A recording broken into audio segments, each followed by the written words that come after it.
الحمد للہ وکفا والصلاة والسلام علی سید الانبیاء۔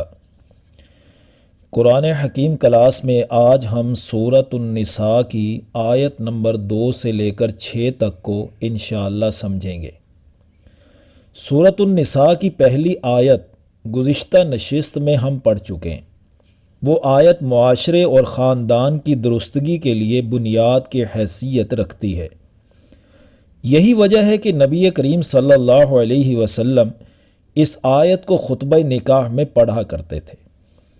کہ تمام انسان 3 لحاظ سے برابر ہیں: اللہ تعالیٰ کی ربوبیت اور اس کی تخلیق اور ایک جوڑے کی اولاد ہونے میں۔ اگر اس بات کو ذہن میں رکھا جائے تو کوئی کسی پر زیادتی نہیں کرے گا۔ اور پہلی آیت میں 2 مرتبہ تقوی اختیار کرنے کا بھی حکم دیا گیا، اور آیت کے آخر میں فرمایا کہ انسانوں کے تمام اعمال کی نگرانی اللہ تعالیٰ کر رہے ہیں۔ گویا خاندان اور معاشرے میں ایک دوسرے کے حقوق کی ادائیگی کے لیے ضروری ہے کہ لوگوں کے ذہنوں میں خوف خدا پیدا ہو۔ تو پہلی آیت میں یہ تمام بنیادی باتیں بیان کر کے صلہ رحمی کا حکم دیا گیا۔ اب دوسری آیت میں جو اب ہم پڑھیں گے، یتیم کے مال کی حفاظت کا حکم دیا جا رہا ہے۔ چونکہ یتیم کا نگران اور ولی عموماً کوئی رشتہ دار ہی ہوتا ہے نا، اس لیے صلہ رحمی کے بعد یتیم کے مال کی حفاظت کا حکم دیا جا رہا ہے۔ دیکھیے آیت نمبر 2، وَآتُوا الْيَتَامَىٰ أَمْوَالَهُمْ، اور دے دو یتیموں کو ان کے مال، یعنی یتیم کی ملکیت میں اگر کوئی مال ہے تو اس کی حفاظت کی جائے، یتیم کی بھی حفاظت کی جائے اور یتیم کے مال کی بھی حفاظت کی جائے، نہ ہی خود ضائع کرے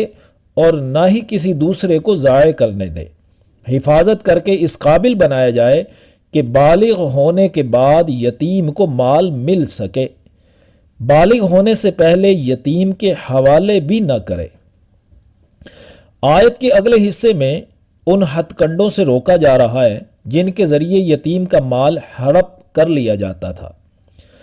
وَلَا تَتَبَدَّلُوا الْخَبِيثَ بِالطَّيِّبِ، اور مت تبدیل کرو برے مال کو اچھے مال سے، یعنی یتیموں کا اچھا مال لے لو اور تعداد پوری کرنے کے لیے اپنا ردی مال اس میں ملا دو، ایسا مت کرو۔ وَلَا تَأْكُلُوا أَمْوَالَهُمْ إِلَىٰ أَمْوَالِكُمْ، اور مت کھاؤ ان کے مال اپنے مالوں میں شامل کر کے، یعنی یتیموں کا مال اپنے مال میں شامل کر کے ہڑپ مت کرو۔ اس طرز بیان میں اس طرف بھی اشارہ کر دیا کہ یتیموں کے اموال میں خرد برد کرنے والے عموماً وہ لوگ ہوتے ہیں جن کے پاس اپنے مال بھی موجود ہوتے ہیں۔ ایسے لوگوں کو آر دلائی گئی کہ اپنا حلال مال موجود ہوتے ہوئے یتیموں کا مال حرام طور پر کھا جانا بڑی شرم کی بات ہے۔ آگے فرمایا اِنَّهُ كَانَ حُوبًا كَبِيرًا، یقیناً یہ بہت بڑا گناہ ہے، یعنی یتیم کے مال میں کسی بھی طریقے سے خرد برد کرنا بہت بڑا گناہ ہے۔ کچھ لوگوں کی نگرانی میں یتیم بچیاں بھی آ جاتی تھی، جن بچیوں کی ملکیت میں مال بھی ہوتا تھا،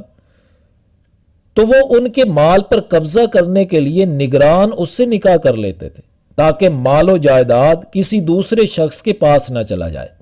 اگلی آیت میں بڑے ہی اچھوتے انداز میں اس سے روکا جا رہا ہے۔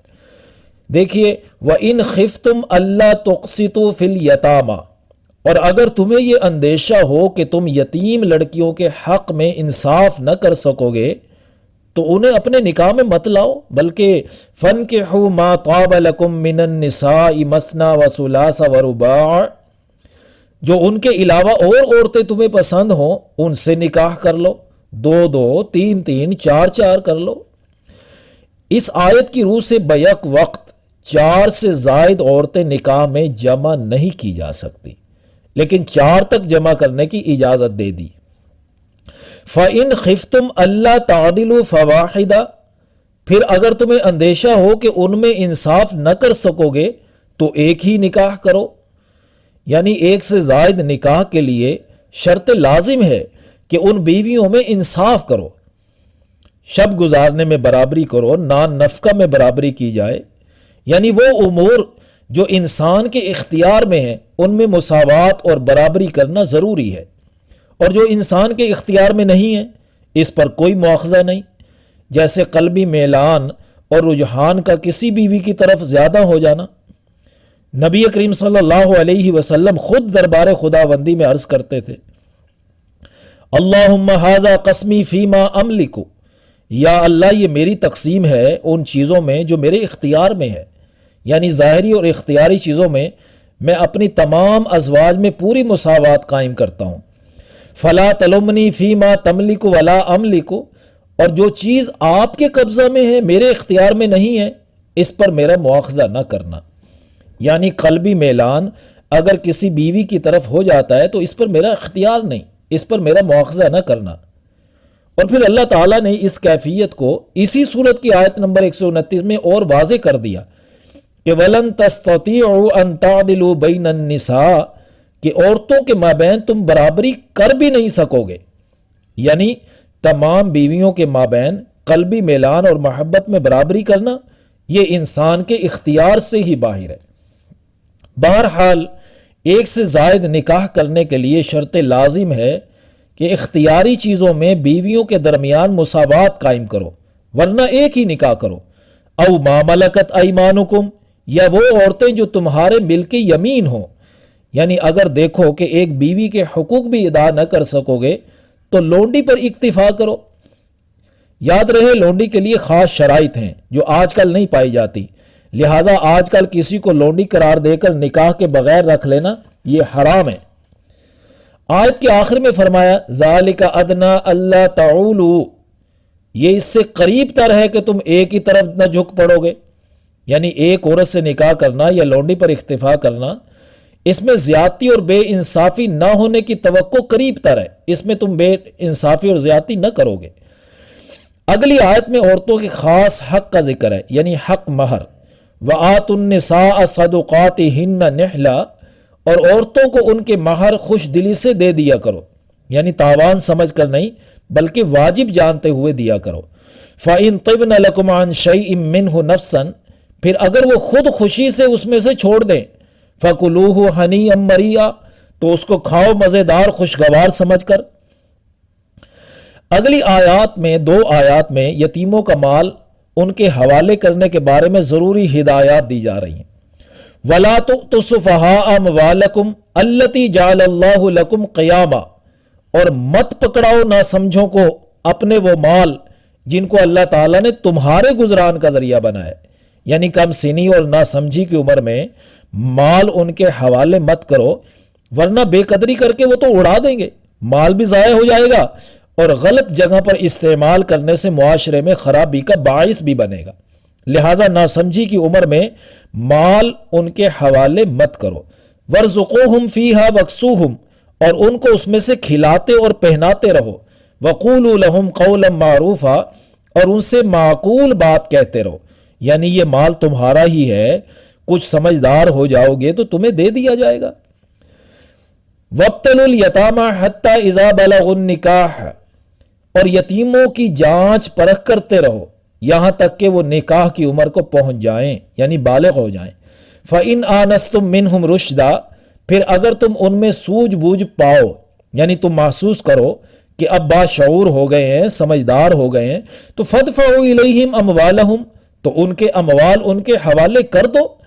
وَلَا تَأْكُلُوهَا إِسْرَافًا وَبِدَارًا أَن يَكْبَرُوا، اور یتیموں کا مال تم مت کھاؤ اسراف اور جلد بازی کر کے، اس ڈر سے کہ وہ بڑے ہو جائیں گے، یعنی یتیم جوان ہو جائیں گے تو مال ان کے حوالے کرنا ہوگا، تو پہلے اس میں سے جتنا کھا سکتے ہیں کھا جائیں، ایسا کرنے سے منع کیا جا رہا ہے۔ وَمَنْ كَانَ غَنِيًّا فَلْيَسْتَعْفِفْ، اور جو کوئی غنی ہو اس کو تو چاہیے مال یتیم سے بچتا رہے، یعنی یتیم کا نگران اگر خود مالدار ہے اس کو چاہیے وہ مکمل طور پر یتیم کے مال سے بچتا رہے۔ وَمَنْ كَانَ فَقِيرًا فَلْيَأْكُلْ بِالْمَعْرُوفِ، اور جو کوئی محتاج ہو تو وہ کھائے دستور کے مطابق، یعنی جو نگران خود محتاج ہے اور وہ نگہداشت کر رہا ہے اور اس کے اندر اس کا وقت لگ رہا ہے اور خود اس کے پاس مال نہیں ہے، تو اپنے گزران کے لیے اگر اس میں سے کچھ کھا لیتا ہے تو کوئی حرج نہیں ہے اس کے لیے۔ فَإِذَا دَفَعْتُمْ إِلَيْهِمْ أَمْوَالَهُمْ فَأَشْهِدُوا عَلَيْهِمْ، پھر جب تم یتیموں کے مال ان کے حوالے کرنے لگو تو اس پر گواہ بنا لو، وَكَفَى بِاللَّهِ حَسِيبًا، اور اللہ کافی ہے حساب لینے کے لیے۔ یعنی یہ لکھت پڑھت اور شہادت یہ تو دنیا کا معاملہ ہے، باقی اصل حساب تو ہمیں اللہ کے ہاں جا کر دینا ہے۔ تو یہ تھی وہ 5 آیات، آیت نمبر 2 سے لے کر 6 تک، جس میں یتیموں کے بارے میں اہم اور بنیادی ہدایات جاری کی گئی۔ اللہ تعالی ہمیں ان پر عمل پیرا ہونے کی توفیق نصیب فرمائے، آمین یا رب العالمین۔